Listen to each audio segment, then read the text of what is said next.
வணக்கம் மக்களே. இன்றைக்கி Sensex 543 point and Nifty 50 143 point நெகட்டிவில் க்ளோஸ் ஆகிருக்கு. நாஸ்டாக் வந்துட்டு இப்போ 243 பாயிண்ட்டு பாசிட்டிவில் ட்ரேட் ஆகிட்டுருக்கு. அதனால் நாளைக்கு வந்துட்டு மார்க்கெட் வந்து பாசிட்டிவில் தான் ஓப்பன் ஆகும்னு எக்ஸ்பெக்ட் பண்ணலாம்.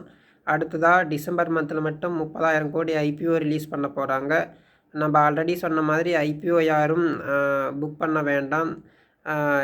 ஐபிஓவில் வந்துட்டு மியூச்சுவல் ஃபண்ட் எஃப்ஐஐ வந்துட்டு புக் பண்ணிவிட்டு ப்ராஃபிட்டை மட்டும் அவங்க எடுத்துகிட்டு போயிட்டுருக்காங்க. ரீட்டைல் இன்வெஸ்டாருக்கு லாஸ் தான் ஆகிட்டுருக்கு. அதனால் ஐபிஓவில் யாரும் புக் பண்ண வேண்டாம். நெக்ஸ்ட்டு ஐடிசியில் ஒரு அப்டேட்டு. ஐடிசி வந்துட்டு மார்க்குஸ் அப்படின்ற ஒரு கம்பெனி வந்துட்டு 480 ரூபாய் பெர் ஷேர் ப்ரைஸ் போகும்னு சொல்லியிருக்காங்க. ஸோ இன்றைக்கி ஐடிசி வந்து 400 ரூபாய் அண்டு 399 ரூபாய் கிட்ட வரையும் போச்சு.